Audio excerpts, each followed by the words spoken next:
So this first video segment will cover warm-up and stretching and flexibility specific to skiing. You should always begin every exercise session with an appropriate warm-up. The stretching and flexibility you can do both before and after every exercise session.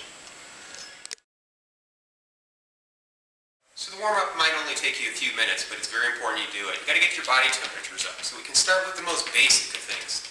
30 seconds to a minute of some jumping jacks. If you have a stationary bike at home, 5 minutes on the bike or on a treadmill, walking is good as well. If you just have an open space area though, jumping jacks, some ankle bounds, just getting your body moving. Okay, and then we want to start moving left to right a little bit. Get the knee joints. Again, I talked about lubrication of the joints. As you move, it's kind of like oiling the joints. It gets things moving. Some left to right. Your hip joints are very important for skiing, so we're going to do some swings.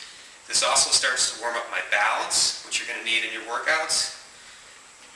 5 to 10 reps each leg, swinging the leg forward, backwards, and then in and out. This is harder than it looks. There's a lot of balance involved, and if you need to hold on to something while you do this, this is fine as well.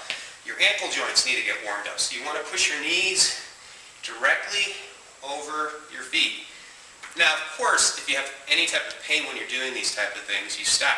This should be pain-free. And then some squat-like motions, pushing your hips back. Just again, getting the thighs warmed up. And maybe a little bit for the upper body, some arm circles. Circles forward, backwards. Swing the arms left and right. Very simple things to do. Then you're ready to go into your exercise session. Okay, we're all familiar with flexibility, the ability of your muscles to elongate and lengthen. Skiing has some specific demands. Certain muscle groups really have to be elongated, particularly the ankles and the hips, which I'm going to demonstrate. So let's think about skiing. When you're skiing, you have to be able to push your knees forward. Basically, you're pushing into the front of the boot. That requires a lot of flexibility in the back of the calf area and a lot of ankle mobility. If you're limited in your ability to move your knee forward, you're going to fall on your back seat. So some exercises to work on that are pushing the knee forward into the ankle. And you can use a wall.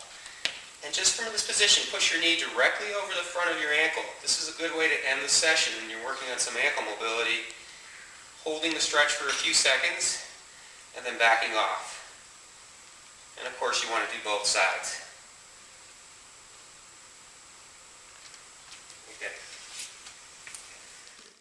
The other area of your body that requires a lot of flexibility and mobility is your hips.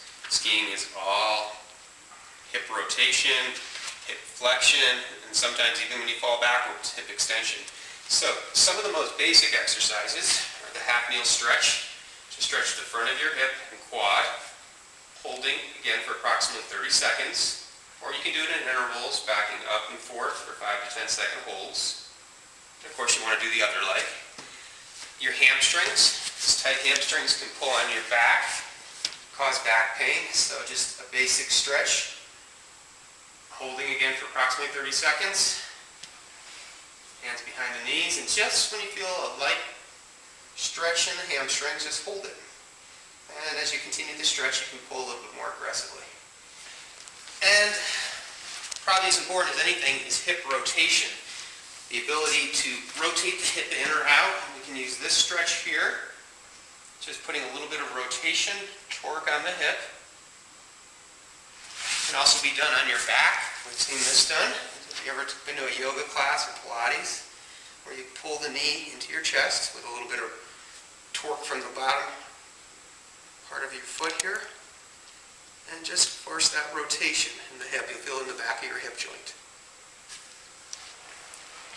Very good.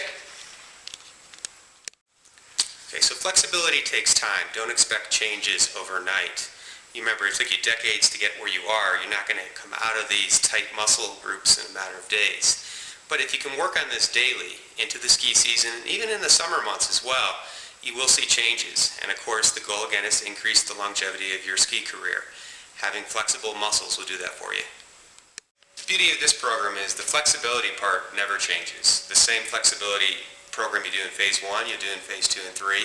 And the same with the warm-up. The warm-up is always going to be the same, so it's pretty simple in that sense.